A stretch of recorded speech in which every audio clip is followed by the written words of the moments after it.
Astra. हुआ? Yeah. हुआ? Yes, yes. बाद में बात करते ठीक है। हैं. Okay.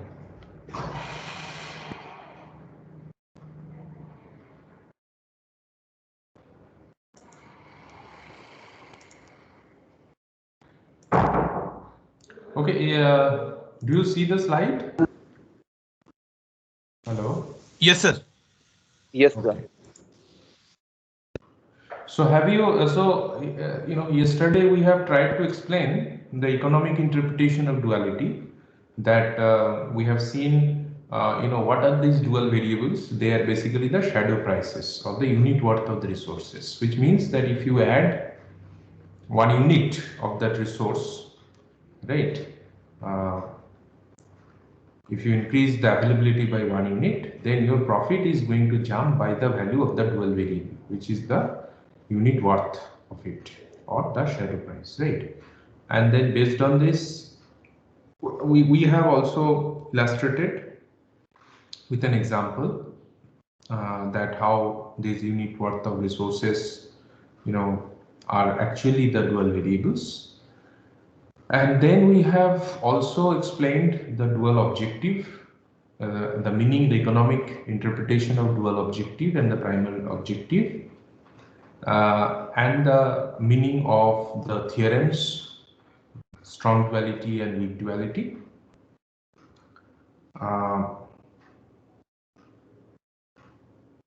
So now we will see that what is a dual constraint. What is the meaning of a dual constraint? So you were supposed to think about it and let me know. So can you explain that what is the physical meaning or economic meaning of the dual constraint? Ya minus c greater than equal to 0. That is the dual constraint, right? So if I write the dual, so this is mean yb subject to ya minus c greater than equal to 0, y greater than equal to 0. So this is the dual formulation, right, for the standard form. So what is the meaning of this ya minus c greater than equal to 0?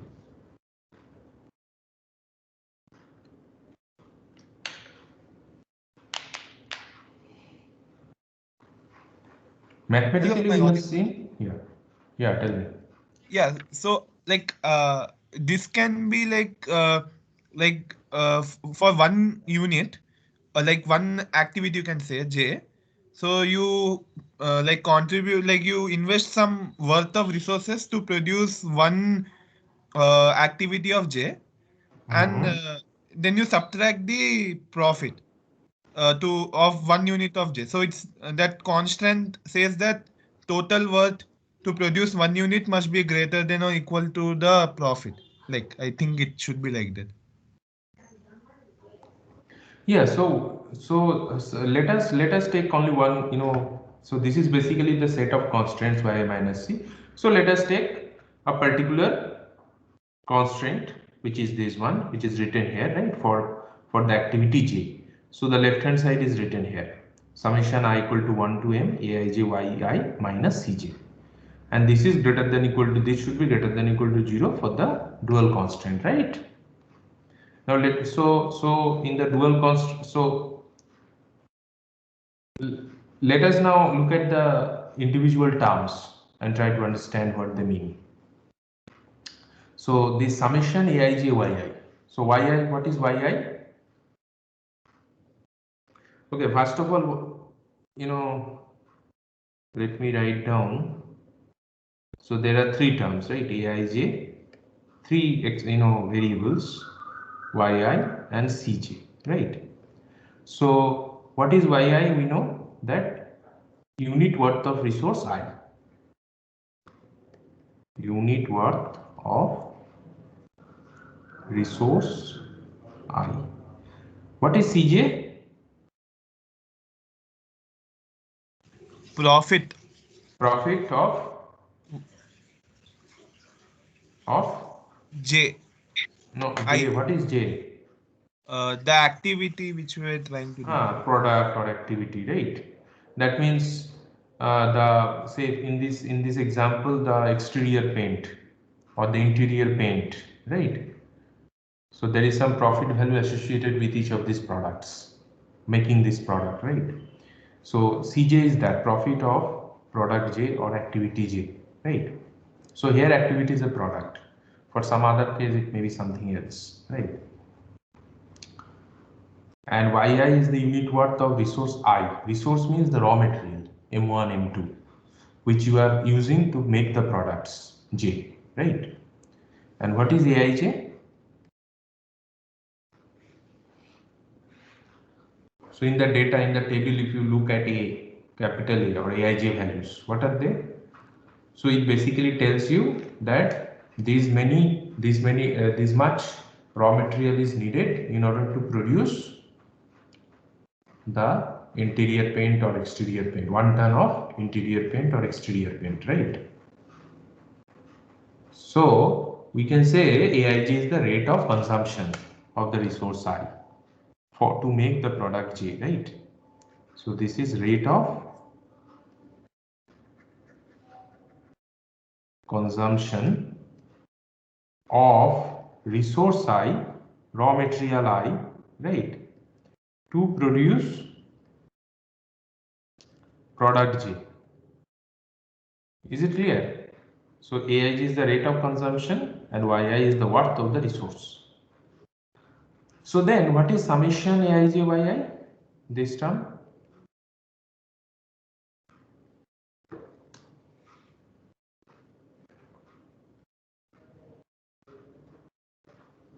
Total worth Total of, worth of resources consumed. Right. yeah, to Total produce one worth of the, yes. Total worth of the resources being consumed to produce one activity or one product, one particular product J, right? So these we call, so this is basically, this is not the real cost. So it is like a shadow cost because this worth of resource is basically related to the contribution to the profit. So that is why it is also known as shadow price. So it is not the real cost, but it is the imputed cost, right? So we call this, technically we call this as imputed cost, this term, right? And then CJ, we know the profit of the product. Now, so what does this constraint mean? The imputed cost minus profit greater than equal to 0, which means imputed cost greater than equal to imputed cost of, you know, of the consumed resources is greater than equal to the profit of the product. What does it mean? Cost I mean, that you it's not incur to make possible the to make product profit is without greater than the profit. So is it profitable to make that product?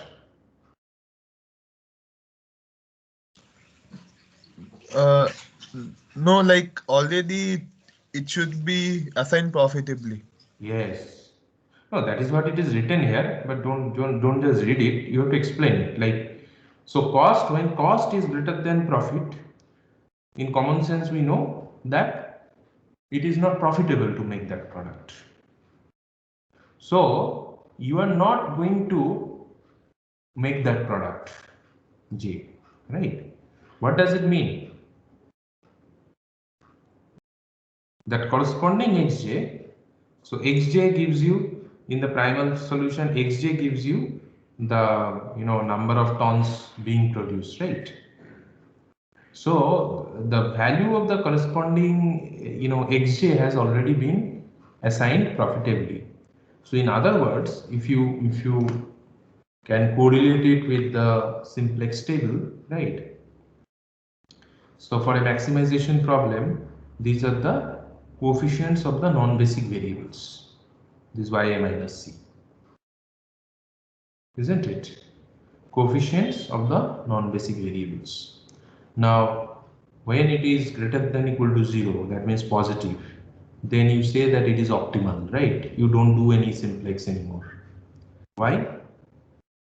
Because if it is positive, then if you take that basic variable, you know, so if you try to enter the non-basic variable into the base, it will not increase, rather it will decrease the profit.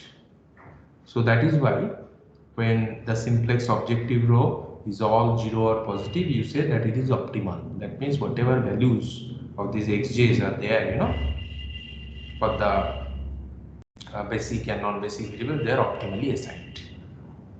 So this is exactly the economic significance of it. So those in the positive values in the objective row, so those means that your cost is greater than profit for that particular xj. So that xj has already been optimally assigned. So you don't have to change that. So that xj is already non-basic. So and you should not choose it to enter the base, right? Because it is positive, coefficient is positive, y minus is positive, isn't it? So when all of such coefficients are positive, then you have the optimal solution, which is this, dual constant y minus c greater than equal to 0, right? Okay, well, that is the optimal level. What could be the other case? That it can be negative, that y minus c can be negative, less than equal to 0. What does it mean? The cost is less than profit for a particular xj, right? Zj it is ya minus c, zj minus cj, it is less than 0. That means the cost is less than profit, which means that particular variable, corresponding variable xj, can be selected to enter the base. You can increase the value of xj because for that particular variable, the cost is less than profit. So that activity is profitable. So you choose. So that's what we exactly do in the simplex. So our maximization problem, when we see the negative coefficients, we choose it to enter in the hope that it will improve my objective value, right? So this is, so from the dual perspective, you can also explain in this manner. So basically the dual constant gives you the idea that imputed cost should be greater than profit in order to have the dual feasible solution and as well as the optimal solution. Right. If it is not, then it is dual infeasible, but it is primal feasible. It may be primal feasible. So you enter the base, you make the variable enter the base, and you improve the solution. Right. So that is fine. Is it okay? Yes, sir. Any question? So you have to always see, you have to correlate it with the simplex table, the objective row of the simplex table Z, right? Which is 1, ya minus c and y, right? So this is for the original variables x naught, and these are for slack variables xs.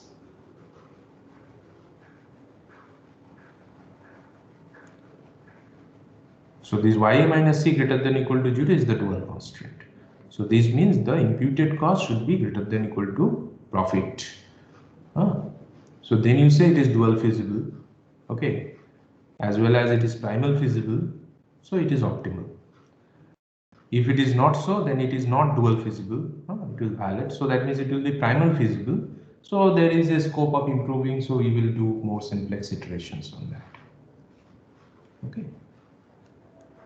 So it is basically the cost versus profit, imputed cost, but this is not the real cost, it is imputed cost.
Now, if you have understood this dual constraint and its economic significance, you should be able to now do this exercise.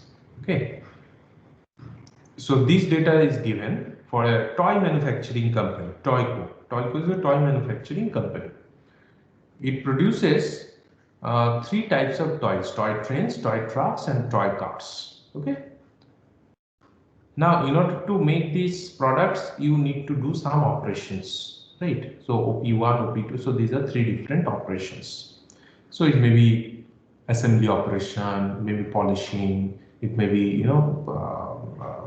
packaging, and so there are different operations: OP1, OP2, and OP3.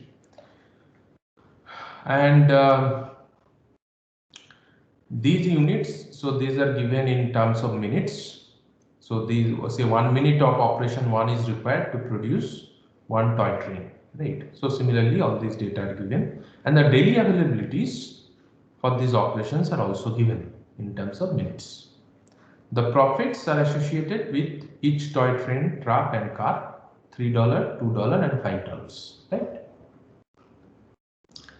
So if you want to know that what is the optimal number of these different products you can make to maximize the profit, you will certainly will come up with this linear programming problem, maximizing this objective subject to the constraints and this greater than equal to 0, right?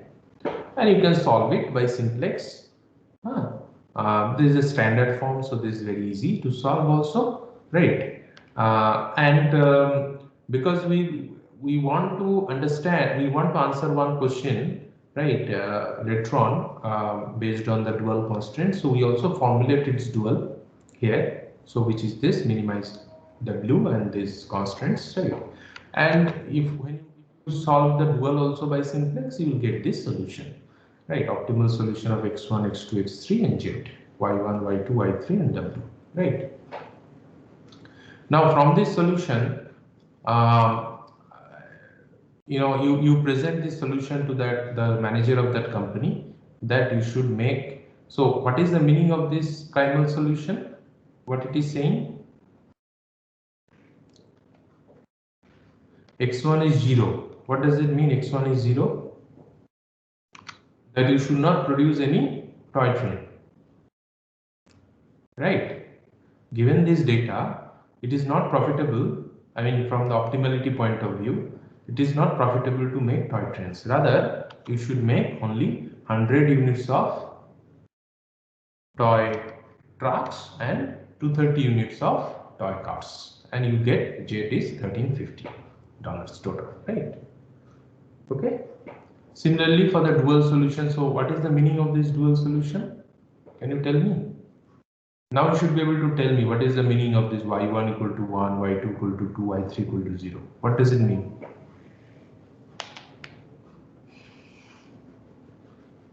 What is the meaning y1 equal to 1?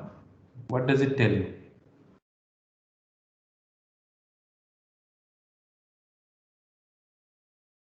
Anybody?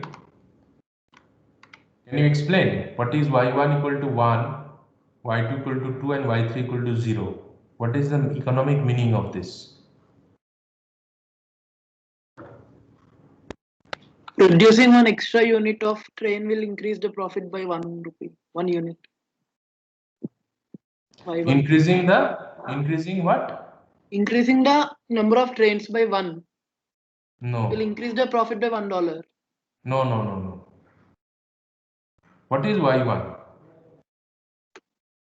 Y1 is the dual variable Shadow price associated of with OP1. Huh? Sorry? Operation 1. OP1, right. So it's the Y1 shadow is the price dual variable associated with operation 1 constraint, right? OP1. Right hand side daily availability is 430. Isn't it? 430. So Y1 is associated with this constraint. So what does it mean? That if you increase this 430 by 1 unit, that means if you make 431 instead of 430, then you will see a jump in profit by 1 unit, because y1 value is 1. Correct. and these will be applicable only within the range of feasibility for this resource. That you have to compute separately, that what is the range of feasibility. Okay, so similarly for y2 and y3. So if I look at this dual solution, what does it mean? Y1 equal to 1, 2 and y3 equal to 0. So that means if you increase the availability of OP3, then it is not going to affect your optimal solution, the objective value basically. So there will be no jump or loss in profit, isn't it? So these we can understand, these we have understood. Now suppose based on this, as based on this solution, now the manager sees this solution and say, oh, so but I want to produce toy trains, but given the data it appears that it is not optimal to produce toy trains with the current availabilities and current ways, the data that are given, right, with the profit values and all. So what can we do in order to make the toy train profitable? It will only produce toy train when it is profitable, right?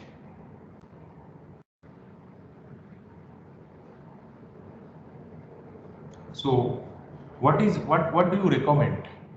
So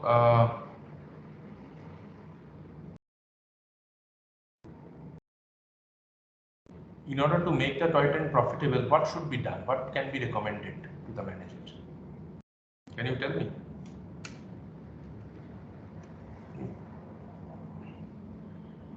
Is the question clear? Yes, sir. So what can be done?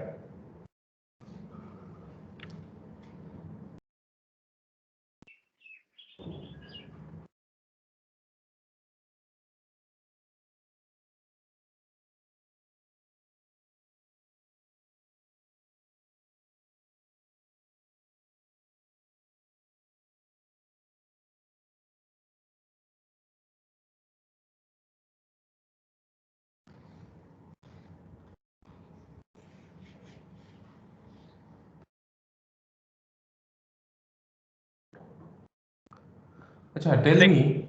One possibility is that we sort of try to increase the profit associated with train. Right. Yeah. So basically you look at the dual cost, because you know that an activity is profitable when imputed cost is less than the profit. Profit is more than the imputed cost, right? So Z1, so for this is the toy train, right? So Z1 should be less than C1, right? In order to make it profitable. Yes, but currently it is not so. So what you can do, you can increase the value of C1, which means you increase the selling price of the toy train. So that means your profit will be increased. So in that way you can satisfy this condition that Z1 is less than C1, isn't it? But suppose, so this is one option, that you increase the profit, then suddenly after some point it will become profitable and your optimal solution will have some positive value of x1 in the solution, right? But suppose due to market conditions and all, to remain competitive in the market, you cannot increase C1, say. C1 is fixed. Then what is the other option? Decrease the left Z thing. Decrease the left hand side, which is the YA minus C, right? So which one is YA minus C for this case? So if you go back to the dual formulation, so which one is for product 1? That means which of these dual constants is associated with product 1, which is the toy train?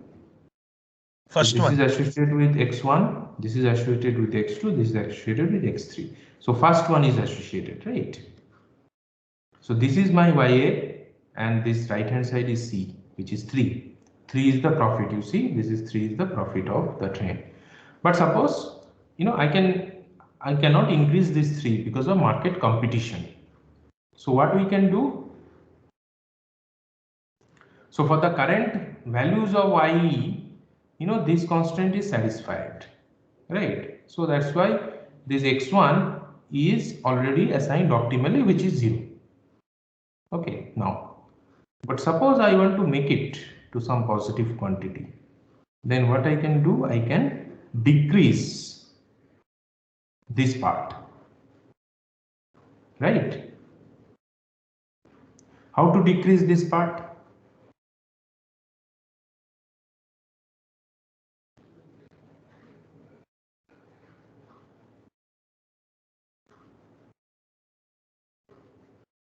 By changing the time allocated to each operation.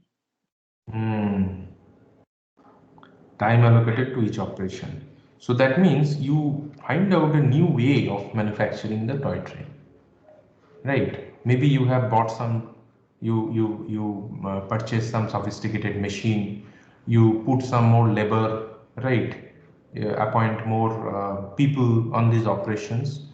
So in order to get that value, what I do, so I assume these R1, R2, R3, these are the reductions in the operational times. So Y1 plus 3, Y3, Y3. So this was originally the the imputed cost, right? Now what I do, I reduce. So first operational time OP1 I reduce by R1, by R2, and by R3. So, and this should be less than 3. So with this current solution, y1 equal to 1, y2 equal to 2, and y3 equal to, if you substitute here, you will get this condition r1 plus 6r2 greater than 4. R1 plus 6r2 should be greater than 4. So whatever R1 and R2 value you will choose, if this condition is satisfied, will mean that your toy train would be now profitable to make. But interestingly, you see, even if you reduce by 50%, this R1 equal to R2, even if you set by 0.5, then also this condition is not satisfied. Okay. So presently for this data and for this problem, it appears that it will be very difficult to make the toy train profitable, because even if you reduce the operational time by 50%, then also it is not profitable. But of course, if you can do it more than that, right, then it becomes profitable and you will get some positive value in your this optimal solution, primal optimal solution. Is it clear? So this is coming from the explanation of the dual constraint.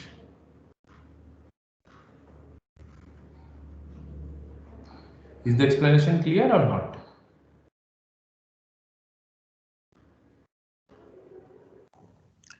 Sir, can you explain? I didn't get why we are multiplying 1 minus R1, 1 minus R2, 1 minus R3, like exactly. So basically these R1, R2, R3 we are defining as rate of reduction. Okay, percentage of reduction.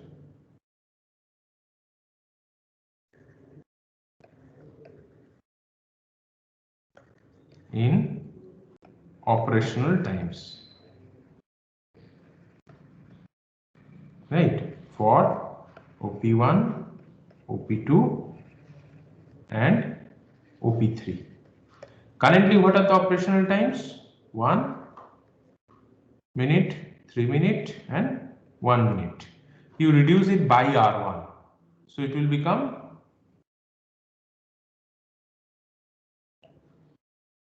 what?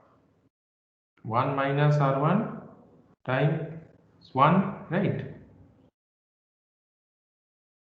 into Y1. Similarly for this, what will it become? 3 into 1 minus R2 times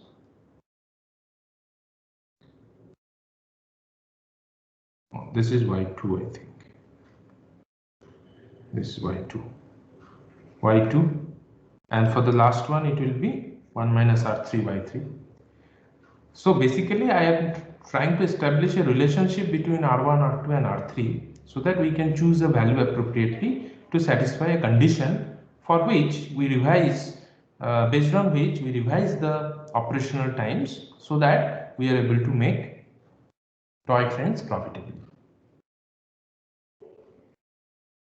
See, if I simply say that I want to reduce the operational time OP1, but how much? So you can reduce by 40%, by 50%, by 60%, right?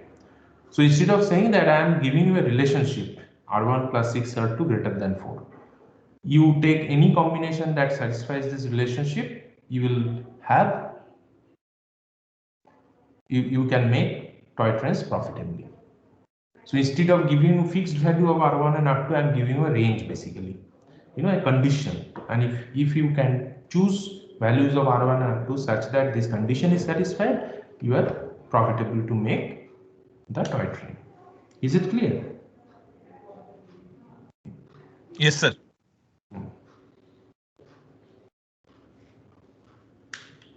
Any question?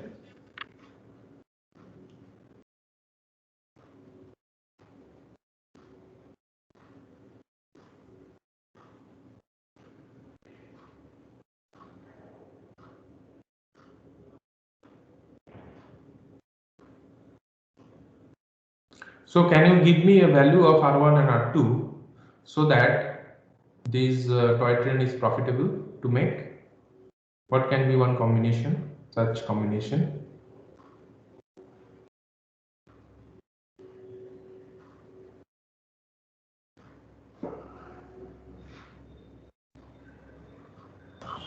Zero 0.4, 0.6.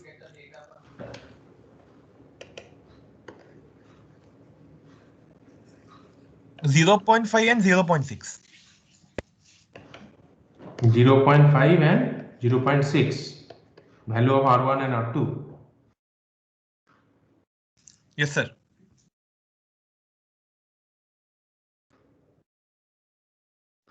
So it becomes 0.5 plus 6 into, so 3.6. 4.1, right?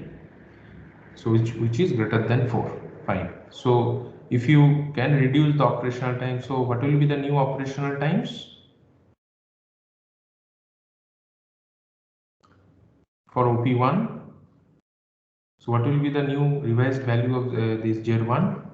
Z1 will be 0.5 Y1 plus, this is 1 minus, so 0.4 into 3, right? 1.2 Y2 plus, say R3 I can keep 0 because there is no condition on R3, right? So let us keep it 0, Y3. So this is the new Ya minus C for me. So now you check for this given dual solution whether it is less than C1 or greater than C1.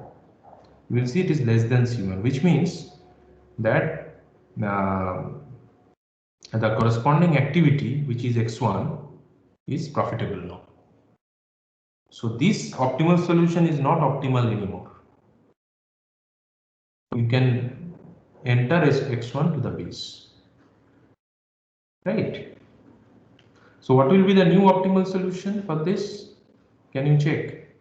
What will be the new optimal solution?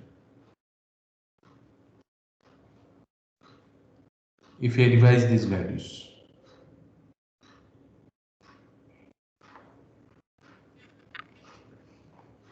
You check and let me know in the next class that what is the new optimal solution. Are you really getting some positive number for X1 or not in your solution?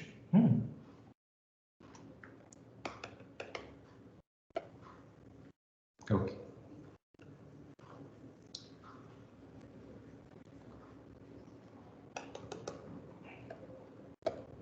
Any questions so far?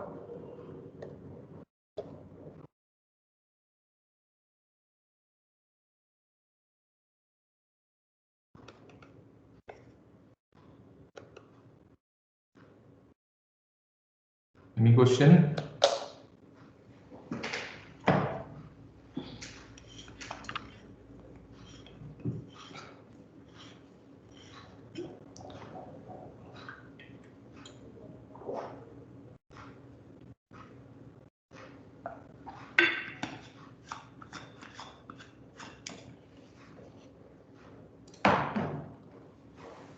Everything is clear?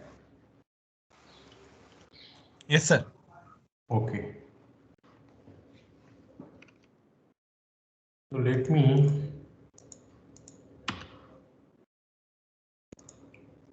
ask some of you, because many of you are not responding properly.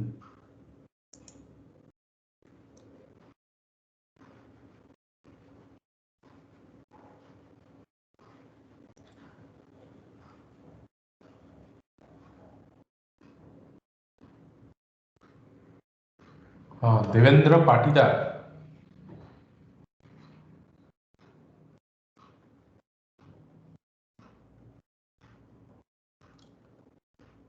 Devendra Patidar.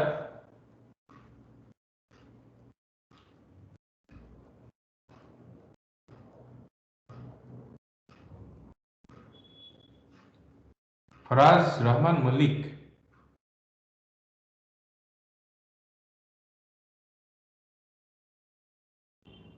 Faraz, are you there?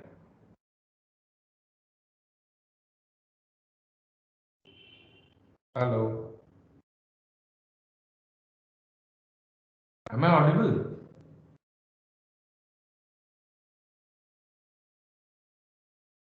Yes, sir, sir. but your voice is breaking a little. Maybe it's just on my side. Breaking. Yes, sir. Is it better? Is it better now? Yes, sir. Now it's fine.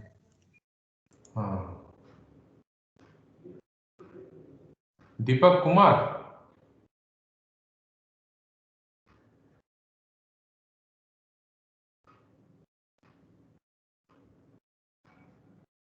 Deepak.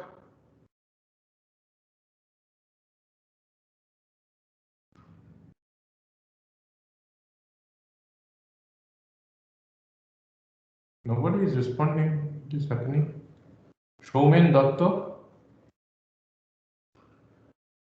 Yes, sir. Yes, sir. Yeah, Showman. Yes. So are you following the class properly or not? Yes, sir. Okay. So can you tell me, just 1 minute.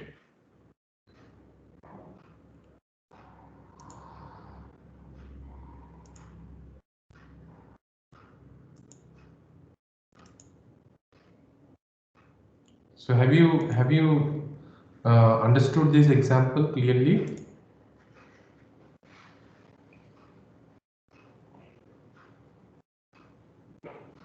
Showman? Yeah. Yes. Yes. Yes, yes. So suppose this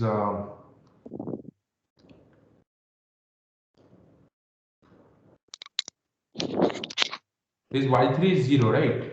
Y3 is 0. What is the meaning of this? Y3 is 0? It means that the Y3 is the shadow price for the third operation OP3. So OP3, it yes. just means that even if we increase or decrease the availability of that, it won't, like, as long as it is in the optimal region, it won't change the solution.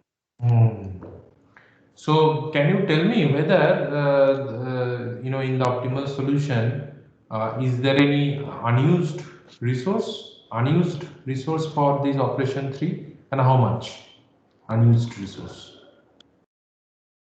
Can I refer to the previous table? Yeah.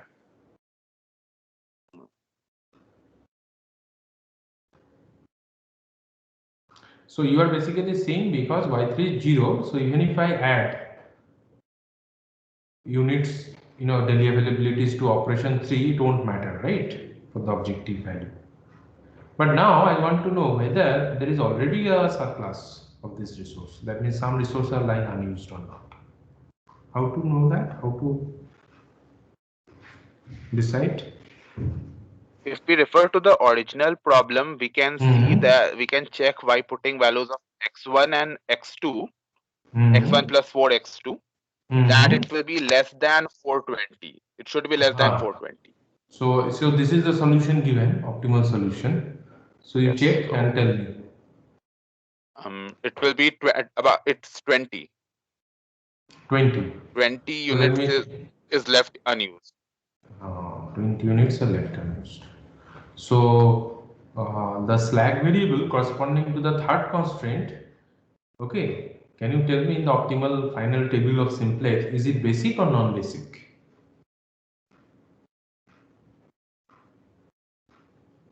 The slack variable It is basic. It is basic. Basic. It is the basic one. Because It is having non-zero value. Non-zero value 20. Right. Very good. Now, suppose I want to make this y3, that is the unit worth of this resource. So in which case it will have some positive value. Say y3 will be positive. In which case? What do you think? For in terms of the original solution, that would mean that the optimal corner point which we are looking for is basically the third constraint intersects there at that point, because that would mean that the resources are consumed and changing it will affect the solution. If it is not a part of the intersection, then changing it should not affect the solution. No, I'm saying that now I have identified that 20 units are lying unused here, right? So suppose I want to remove these 20 units. So even if I make it 400, right? Instead of 490, if I make it 400, will it affect my objective value? No, right? Because y3 is 0. But suppose if I reduce by 25 units, then Objective the value will change. It will reduce. and the optimal solution will also change, right? The current optimal solution will not be optimal anymore. In fact, it will not be feasible also, right? Yes. Because the constraint will be violated in that case. Right. Very good. Okay, thank you. Let me ask someone else. Nachiketa.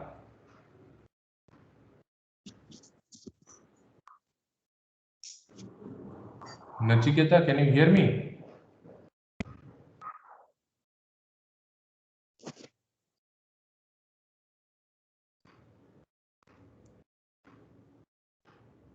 Shamin Agarwal.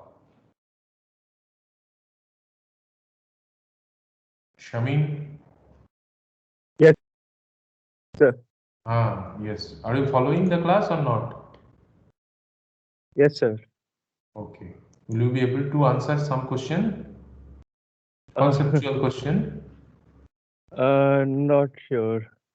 Ajay, let us try. Suppose I want to check whether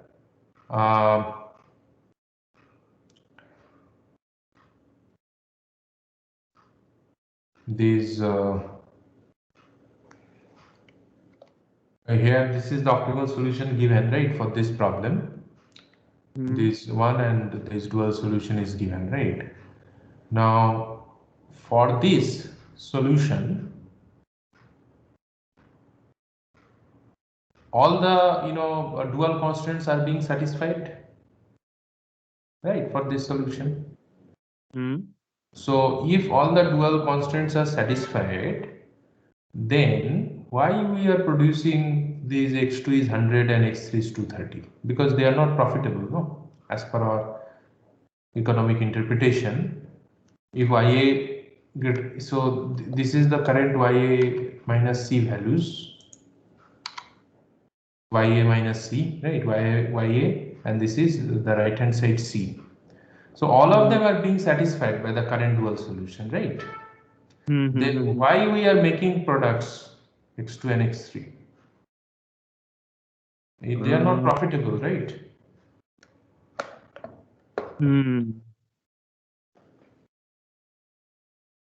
Just a second.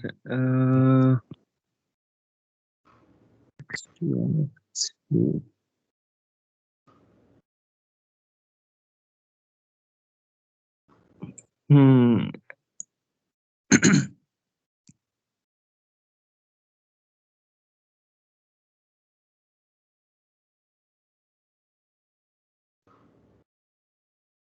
Sir, I think could you just repeat the question? Like, or explain it in different Yeah, way.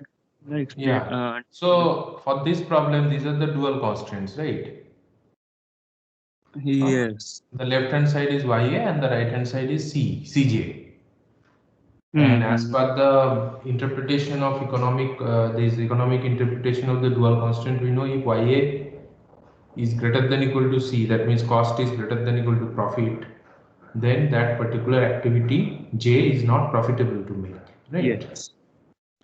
Here in this case, for this particular dual solution, all these constraints are being satisfied, right? So that means for each of these case, cost is greater than profit. Yeah. Yeah. Greater than equal to profit, right? So then why I am making the toy trucks and toy cars? I mean, for toy train, it is understandable that I'm not making it because y minus c, you know. Hmm. But what about the other two? Why I am making it then?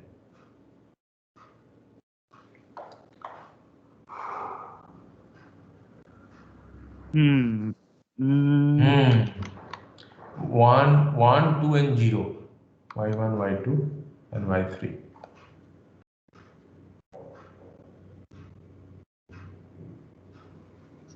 Hmm. Oh, this Just is a not second, sir. three. Oh. Hmm.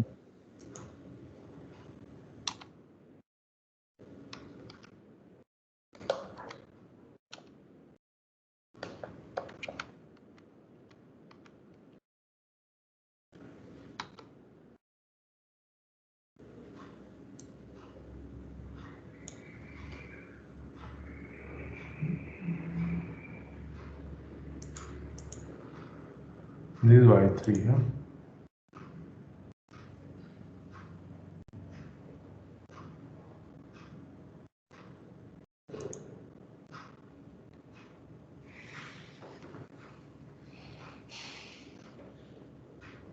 Hmm.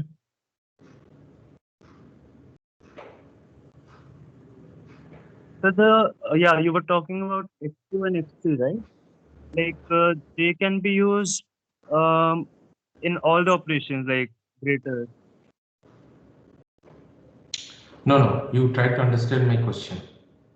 Mm-hmm. As per the economic interpretation of the dual constraint, an activity J is profitable only when the cost is strictly less than the profit, right?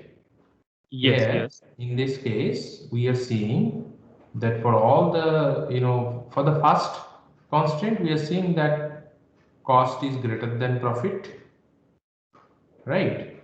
So we are not making it. Yeah, yeah, X1, yeah. we are not making, X1 is 0. But my question is for the other two, cost is not strictly less than profit, right? Yeah. Then why I'm making it X2 and X3? Mhm. Cost, because Think about it. cost and Yeah, profit are same, right? profit is same, yes.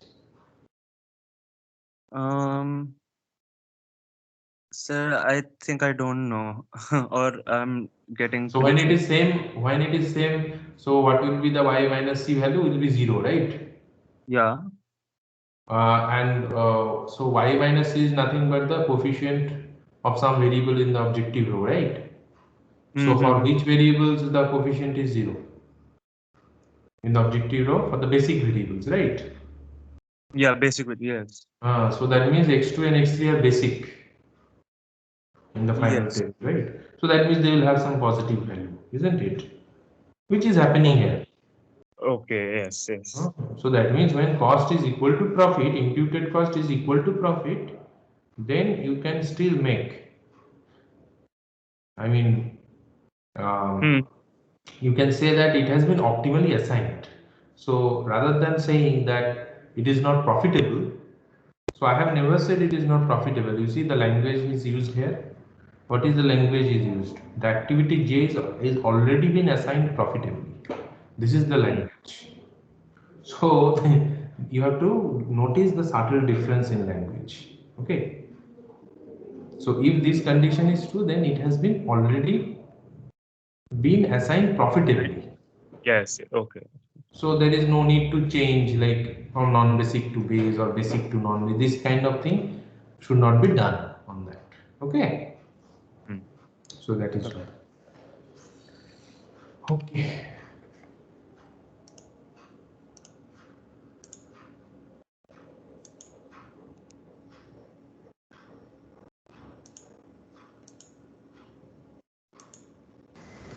Sir,